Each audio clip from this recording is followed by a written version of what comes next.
새벽녘, 하늘은 보랏빛에서 서서히 푸른빛으로 변하고 아파트 단지마다 주황색 불빛이 하나둘 켜진다. 바람에 흔들리는 나무잎과 멀리서 들려오는 참새 소리가 아침의 기운을 알린다. 부엌에서는 커피 머신이 윙하고 소리를 내며 고소한 향을 퍼뜨리고 토스터기에서는 각 구운 빵이 튀어오른다. 식탁 위에는 갓 지은 밥과 따끈한 미역국, 아이가 좋아하는 달걀말이가 올려져 있다. 나는 식탁보를 정리하며 오늘 하루를 생각한다. 휴대폰으로 날씨를 확인하고 스피커를 통해 잔잔한 클래식 음악을 틀어놓는다. 창 밖으로 이웃들이 현관문을 닫는 소리, 엘리베이터가 올라가는 소리, 먼 곳에서 버스가 공회전하는 소리가 들리며 도시의 하루가 서서히 움직인다.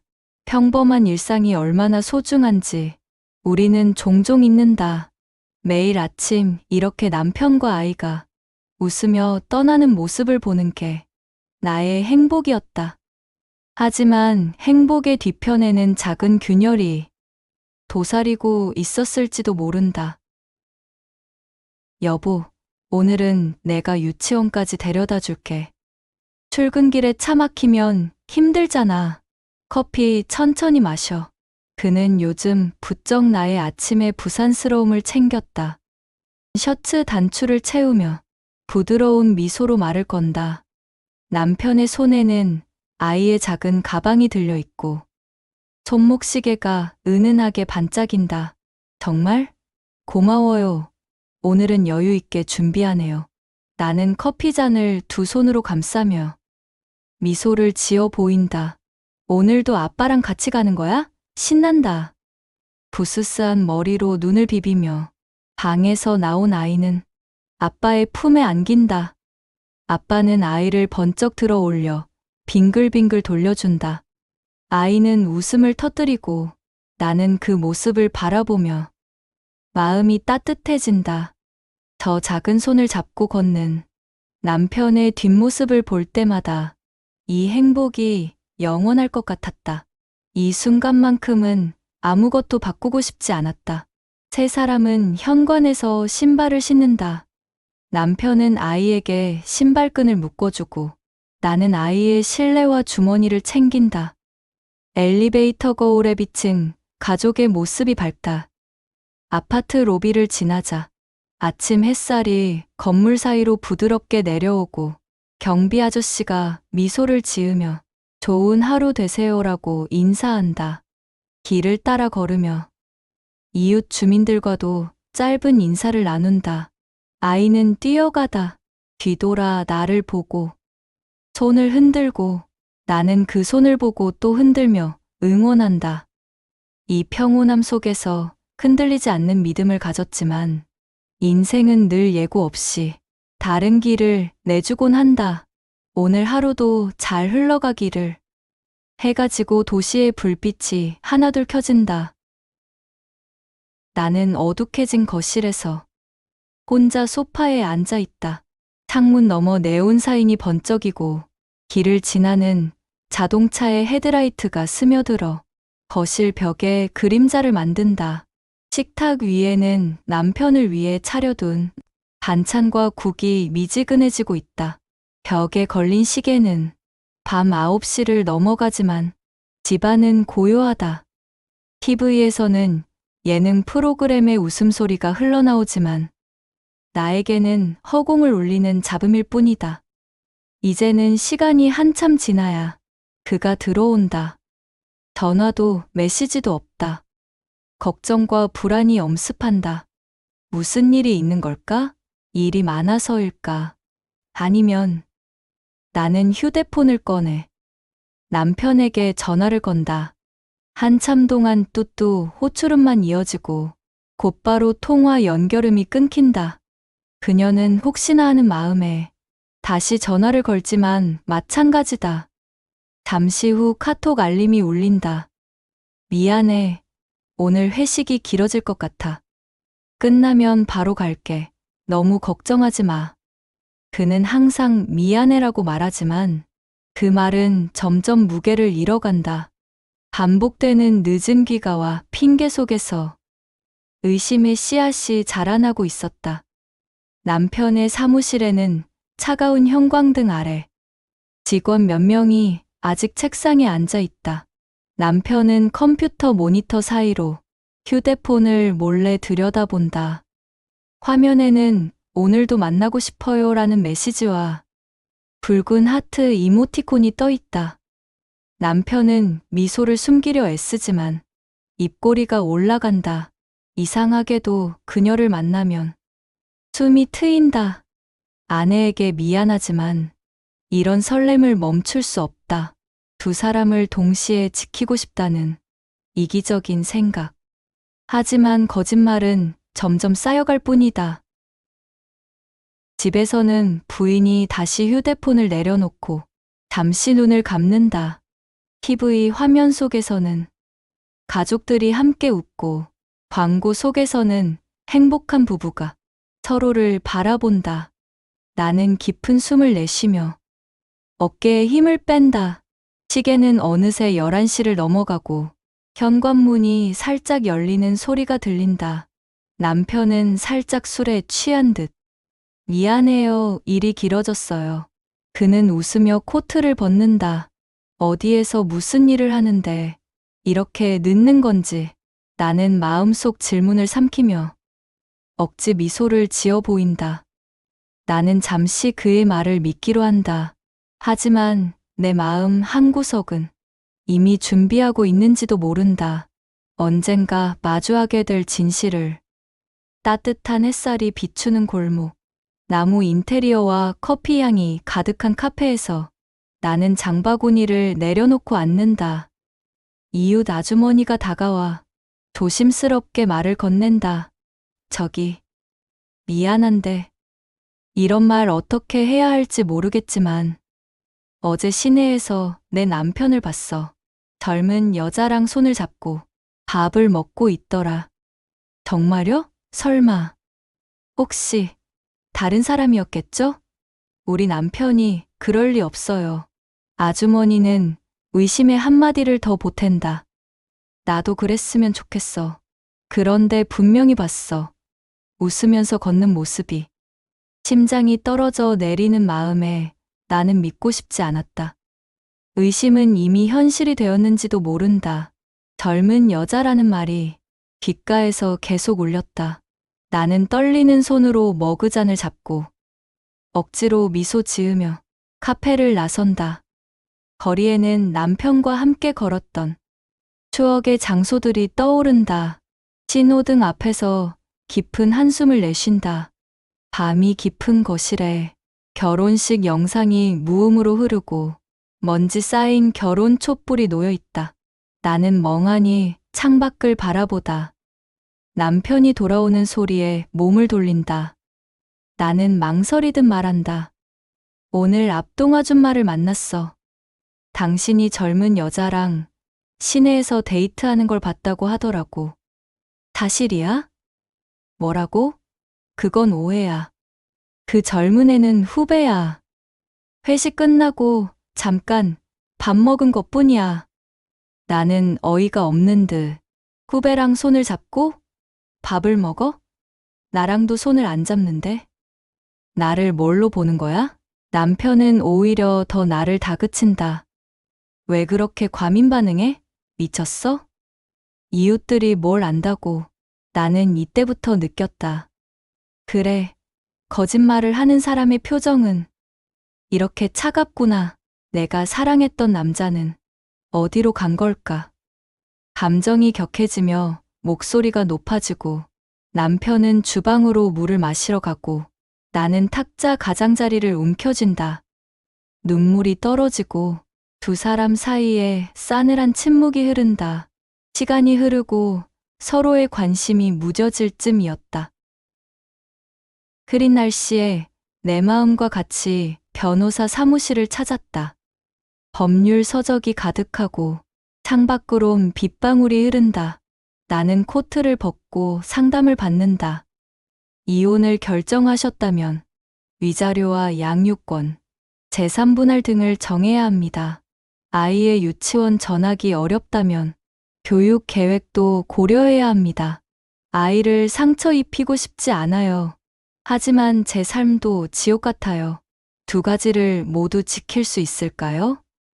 유치원 교실에는 아이들이 동요를 부르고 벽에는 가족을 그린 그림이 걸려 있다. 아이의 선생님이 나를 부른다. 아이가 요즘 조금 무기력해 보여요. 가정에 무슨 일 있으신가요? 순간 나는 세상이 멈춘 듯 말이 나오질 않았다. 선생님의 손가락엔 남편의 반지와 똑같은 반지가 보였다. 그 순간 무슨 말을 해야 할지 몰랐다. 똑같다 할지라도 그냥 우연의 일치라고 생각했다. 요즘 남편 때문에 예민하게 생각할 거라 나는 생각했다. 분명 아닐 거라 되뇌이며 젊은 선생님을 응시했다. 선생님은 나에게 말한다.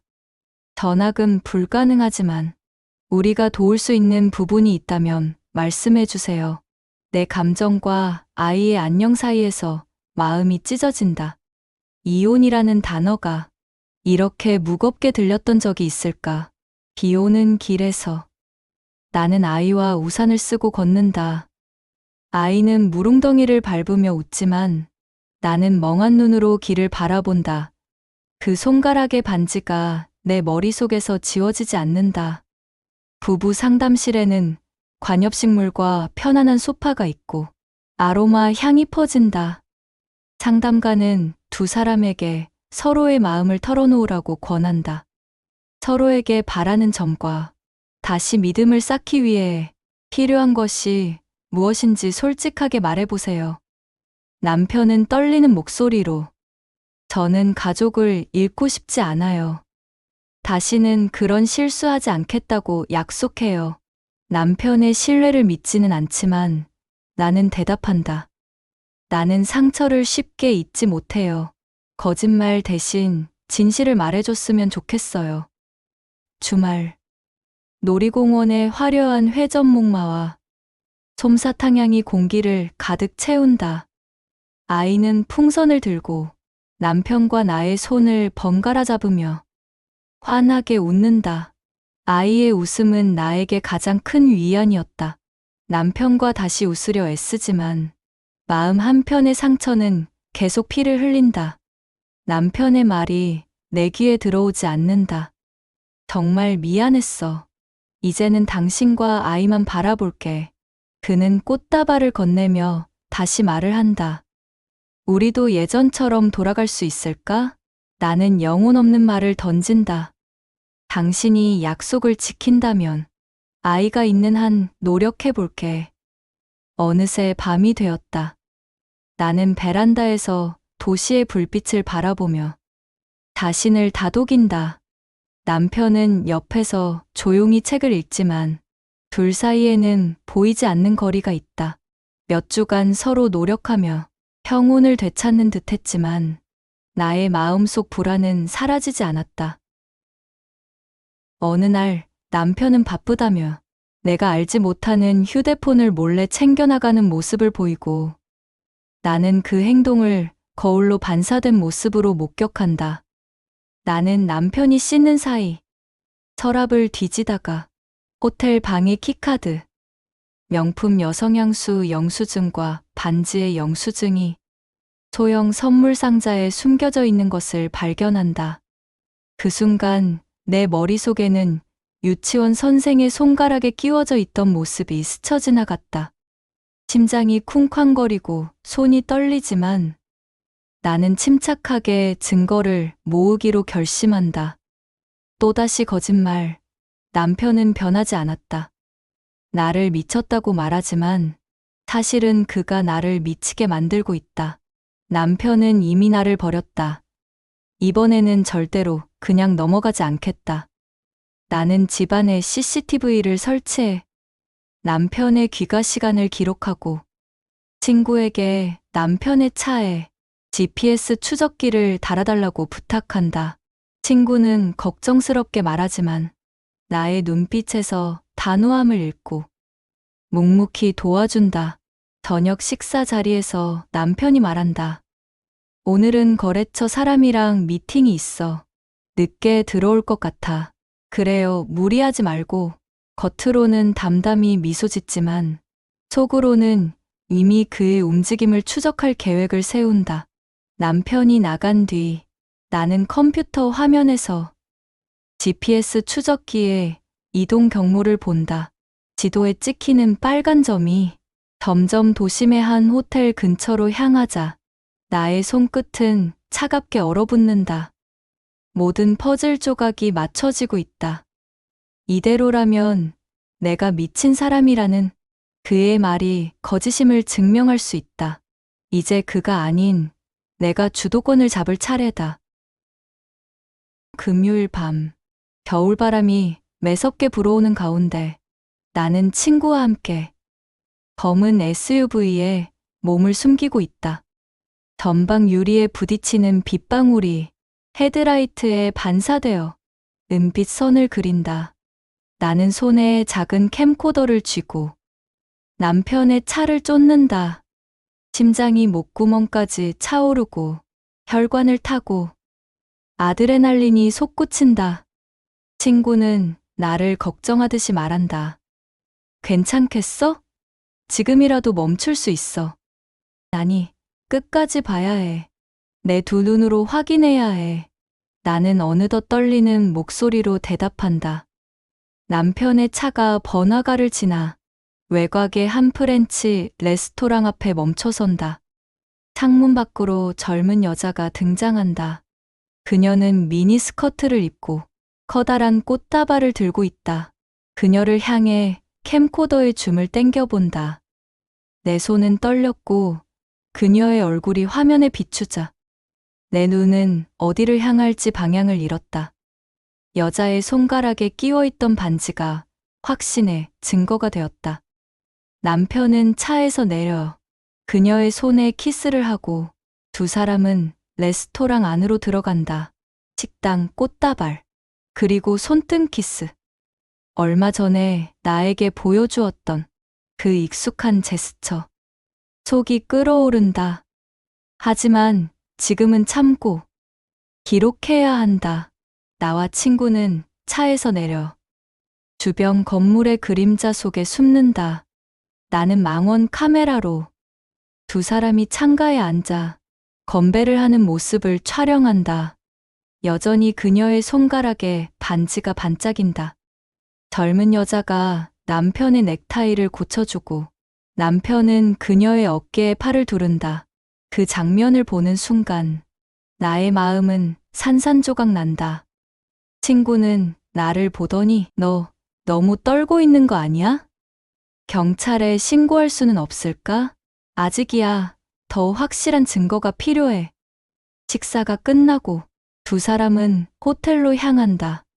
호텔 주차장에 들어서는 순간 나의 손이 부르르 떨린다. 나는 차 안에 잠시 머물며 깊게 숨을 들이마신다. 여기까지 왔다. 이 문턱을 넘으면 되돌아갈 수 없다. 하지만 이제 진실을 밝히지 않으면 내 인생이 없을 것 같다. 나는 차문을 열고 추적기의 GPS 위치를 따라 발걸음을 옮긴다. 그 이후 나는 남편의 증거 수집을 위해 다시 한번 추적을 하기로 결심한다. 차가운 겨울밤. 나는 다시 친구에게 도움을 청해 남편을 미행하기로 한다. 두 사람은 어둠 속에서 엔진 소리도 들리지 않게 천천히 뒤따른다. 차 유리에는 빗방울이 흘러내리고 GPS 화면에서는 남편의 위치가 점으로 표시된다. 라디오에서 잔잔한 음악이 흘러나오지만 두 사람은 숨을 죽이고 있다. 번호를 GPS에 입력했어. 조금만 기다리면 위치가 표시될 거야. 침착해. 친구는 나를 안심시킨다. 남편의 차가 붐비는 도심을 지나 번화한 거리로 향한다. 길에는 네온사인과 간판이 빛나고 사람들은 웃으며 걸어간다. 남편은 한 건물 앞에서 젊은 여자를 태운다. 여자는 검은 코트와 빨간 립스틱을 하고 있으며 차에 타자마자 남편과 웃으며 인사를 나눈다. 역시나 유치원 선생과의 만남이었다. 눈으로 확인하는 두 번째의 순간이다. 차가운 공기 속에서 가슴이 뜨거워진다. 그들이 내 앞에서 이렇게 당당히 웃고 있다니. 남편의 차가 고급 호텔 앞에서 멈춘다. 두 사람은 손을 잡고 차에서 내려 우산을 펴고 로비로 들어간다. 나와 친구는 우비를 뒤집어 쓰고 멀찍이서 그들의 모습을 지켜본다. 호텔 로비는 대리석 바닥과 붉은 샹들리에 울리는 클래식 음악으로 화려하게 꾸며져 있다. 친구는 나에게 재촉한다. 사진이라도 찍어야 하지 않을까? 확실한 증거를 남겨야 할 것 같아. 아니, 지금은 눈으로만 확인할래. 내 마음 속에서 이미 결정은 끝났으니까. 나는 핸드폰을 내려놓고 그들을 계속 바라본다. 나는 그 순간 무슨 마음을 먹고 있는지도 몰랐다. 엘리베이터 문이 닫히기 전 남편이 여자의 어깨를 감싸며 웃는 모습이 보인다. 그동안 내가 보지 못한 환한 웃음이었다. 나는 빗속에 서서 두 손을 강하게 움켜잡고 눈을 질끈 감는다. 빗물이 그녀의 뺨을 타고 내려가지만 그것이 눈물인지 빗물인지 알 수 없다. 몇 달이 흘러 따스한 봄바람이 분다. 이혼 후 나는 새로운 동네에서 아이와 함께 조용한 삶을 꾸려간다. 어느 주말 나는 집 근처의 작은 독립서점에 들렀다. 오래된 책 냄새가 가득한 서점 안에서 나는 한 권의 시집을 꺼내 들었다. 그때 누군가도 같은 책에 손을 뻗는다. 두 손이 겹치고 내가 고개를 들었을 때 눈앞에 낯익은 남자가 서 있다. 바로 전 남편의 내연녀와 약혼한 남자다. 나는 그 일이 있은 후 아이의 유치원을 옮기고 남편의 내연녀가 새로운 사람을 만났다는 소식을 들었었다. 그 남자는 나와 같은 동네에서 학창 시절을 보낸 남자였다는 소식을 들었고 나의 친구로부터 그 남자의 사진을 받아 얼굴이 익혀 있던 터였다. 그 남자가 나에게 말을 건다. 아, 죄송합니다. 이 책을 찾는 사람이 또 계셨네요. 나는 화들짝 놀랐다. 이런 우연도 있나 싶었다. 이 책, 어릴 적에 아버지가 읽어주시던 책인데 보자마자 반가웠어요. 둘은 웃으며 동시에 학창시절에 국어 선생님이 이 시를 암송해 주셨어요. 라고 말한다. 둘 다 그 기억을 또렷하게 떠올리는 듯했다. 놀란 눈빛이 마주치고 서로의 기억 속에 공통점이 있음을 깨닫는다. 혹시 고향이 수원인가요? 저도 거기서 자랐어요. 정말요? 저는 그 동네 서점에서 이 시집을 처음 봤어요. 그때 창밖에 피어있던 벚꽃과 책 냄새를 아직도 기억해요. 두 사람은 자신도 모르게 그 시절 이야기를 나누기 시작한다. 비슷한 시기에 같은 동네 서점에 다녔던 추억, 선생님이 들려주던 시와 같은 노래를 듣던 기억이 겹쳐진다. 그 공통의 추억이 두 사람 사이의 벽을 허문다. 세상은 넓지만 이렇게 작은 우연들이 사람을 다시 만나게 하는구나. 이 낯선 남자와 공유하는 오래된 기억이 마음을 흔들었다. 시간이 흘러 두 사람은 서점 근처의 카페로 자리를 옮겨 더 깊은 이야기를 나눈다. 유년 시절의 풋풋한 기억과 현재의 외로움을 공유하며 서로를 이해하기 시작한다. 이후 분위기는 자연스럽게 호텔 라운지로 이어지고 잔잔한 재즈 음악 속에서 서로의 상처를 위로한다. 남자는 나에게 말한다. 요즘 그녀가 나를 피하는 이유를 알 것 같아요. 나도 당신처럼 상처가 있었나 봐요. 나는 남자에게 말한다. 그녀가 당신을 피하는 이유는 결국 알게 되겠죠. 하지만 우리에겐 오늘을 공유한 기억이 있어요. 그 기억만큼은 잊지 않겠어요. 밤이 깊어 호텔의 창밖으로 도시의 불빛이 줄어들 때 두 사람은 서로의 손을 잡는다. 카메라는 두 사람이 있는 방 안을 비추지 않고 창밖에서 비치는 실루엣만 보여준다. 새벽. 나는 조용히 눈을 떠 옷을 챙기고 방을 나온다. 탁자 위에는 내가 읽던 시집이 그대로 놓여 있고 약혼남이 잠든 모습이 보인다. 나는 시집의 첫 장을 살짝 넘기고 마지막 페이지에 이런 글귀를 적어둔다. 우연의 기억이 우리를 여기까지 데려왔네요. 이제 서로를 기억하지 않아도 괜찮을까요? 이 모든 것이 복수인지 치유인지 나도 알 수 없다. 다만 우연히 공유한 그 시와 그 골목의 벚꽃 냄새는 앞으로도 내 마음 어딘가에서 그를 기억하게 할 것이다. 나는 집으로 돌아와 아이의 곁에 앉는다. 창밖으로 아침 햇살이 들어오고 나는 미소를 짓는다. 서점에서의 뜻밖의 만남 이후 나와 그 남자는 서로의 연락처를 교환한다. 며칠 후 남자는 나에게 봄꽃 축제가 열리는 공원에서 커피를 마시자고 메시지를 보낸다. 공원에는 벚꽃이 흩날리고 사람들은 돗자리를 펴고 음악을 즐긴다. 나와 그는 벤치에 앉아 유년 시절의 이야기를 이어간다. 공원 한켠에서 버스커가 옛사랑이라는 노래를 부르자 두 사람은 동시에 그 노래를 알고 있음을 깨닫고 웃음이 터진다. 나는 남자에게 웃으며 얘기를 한다. 이 노래 우리 학교 축제 때 들었었어요. 가사가 참 아련하죠. 남자는 나의 말에 맞장구를 치며 맞아요. 노래만 들어도 그때의 공기와 냄새가 떠오르는 것 같아요.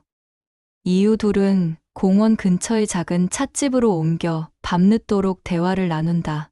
서로의 가정사와 상처를 조금씩 내보이며 마음의 거리가 좁혀진다. 시간이 지나 남자가 그녀에게 전시회 티켓을 보낸다. 그녀가 그림을 좋아한다는 것을 기억하고 현대미술관 초대권을 준비한 것이다. 미술관에서 그들은 서로 다른 작품 앞에서 생각을 나누며 마음속의 이야기를 더욱 깊이 꺼낸다. 이 그림을 보면 자신이 갇혀 있는 것 같기도 하고 동시에 자유를 꿈꾸는 것 같아요. 저도 그래요. 남자가 나에게 툭 하고 말을 건넨다. 우리도 어쩌면 서로에게 작은 창문이 되어줄 수 있을까요? 그녀의 약혼남인데도 나에게 이런 말을 한다는 게 나는 통쾌하기까지 했다. 전시회를 마친 뒤 남자는 자연스럽게 나의 손을 잡는다. 두 사람은 긴 침묵 속에서 손을 놓지 않는다. 서로의 체온이 묘하게 안도감을 준다. 그날 저녁 그들은 전 남편이 과거에 갔던 바로 그 호텔로 향한다. 호텔 로비에 들어서는 순간 나의 마음에 묘한 감정이 스친다. 한때 상처의 공간이었던 곳이 이제는 다른 의미로 다가온다. 두 사람은 함께 시간을 보내며 서로의 외로움과 상처를 잠시 잊는다. 비가 갓 그친 저녁. 길바닥은 빗물이 채 마르지 않아 반짝이고 네온사인과 가로등 불빛이 무릉덩이에 가라앉듯 일렁인다. 습한 공기 속에는 거리 음식 냄새와 젖은 흙 냄새가 섞여 있다. 두 사람은 카페에서 나와 우산 없이 천천히 걸었다. 남자는 나의 손을 꼭 잡았고 나는 그 손이 온기를 느끼며 어깨를 살짝 기대었다. 이렇게 걸어다니는 게 오랜만이에요. 빗소리와 사람들 소리가 섞이는 게 좋네요. 가끔은 이런 평범함이 더 특별하게 느껴지죠. 두 사람은 잠시 침묵하며 서로를 바라본다.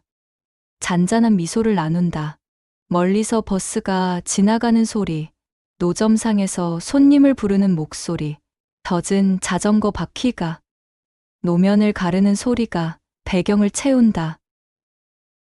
그때 맞은편 횡단보도에서 한 무리의 사람들이 건너온다.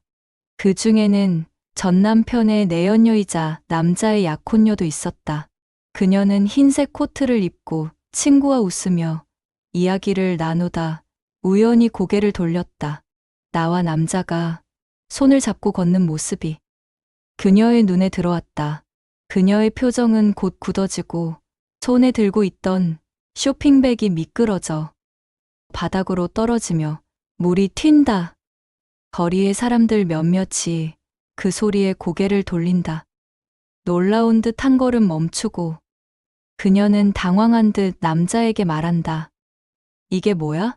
속삭이듯 나오던 말은 금세 높아진다. 당신 왜 여기서 이 여자랑 손잡고 이러고 있는 거야? 그녀의 목소리는 떨리고 눈동자는 분노와 배신감으로 일그러진다. 순간 얼어붙어 그녀를 바라본다.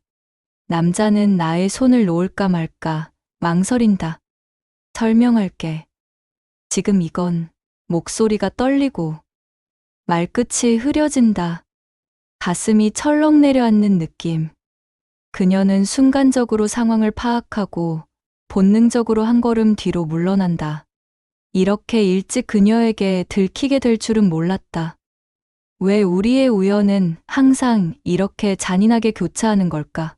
나는 속으로 되뇌인다. 거리에는 일순 정적이 내려앉는다.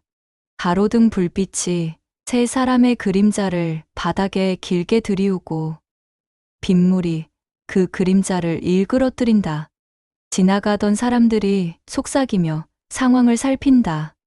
어떤 사람은 휴대폰을 꺼내 찍으려다 멈칫한다. 야시장 음악은 멀어지고 두 여자의 눈빛만이 서로를 응시한다. 남자의 약혼녀는 성급히 한 발짝 다가오며 지금 당장 설명해. 대체 무슨 관계야? 남자는 안절부절 못하며 우린 그냥 그는 말을 잇지 못한다. 목소리는 갈라지고 눈빛은 흔들린다. 나는 한 손으로 머리카락을 넘기며 숨을 삼킨다. 과거 남편의 내연녀는 그제서야 나를 알아보는 것 같았다. 이 남자는 무엇을 말할까? 그녀가 나에게 과연 무슨 말을 할까? 머릿속이 새하얘진다. 나의 시야에는 떨어진 쇼핑백 속에서 반짝이는 약혼식 초대장이 보인다. 그리고 그 옆에 떨어진 작은 꽃다발. 아이러니하게도 꽃잎이 빗물에 젖어 찢겨져 가고 있다. 이게 바로 그녀의 마음이자 과거의 나의 마음이었을 것이다. 우리는 결국 이곳에서 마주쳤다. 그의 손을 잡고 걷던 평화로운 시간이 이렇게 산산조각 났다. 여기서 나는 그녀 앞에서 당당히 살아줘야 할까? 아니면 끝까지 지켜봐야 할까?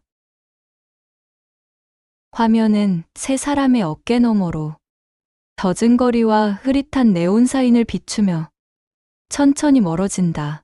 사소한 소리들과 빗방울이 무릉덩이에 떨어지는 소리, 멀리서 들려오는 택시 경적이 점점 커지고 등장인물의 숨소리와 심장박동이 더 크게 들리는 듯하다.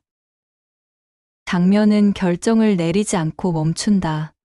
이후의 대사는 들리지 않고 관객은 이 장면 이후에 벌어질 말과 선택을 상상해야 한다. 추적추적 내리는 비와 거리의 네온 불빛, 그리고 세 사람의 감정이 교차하는 이 길거리에서 이야기는 여전히 진행 중이다.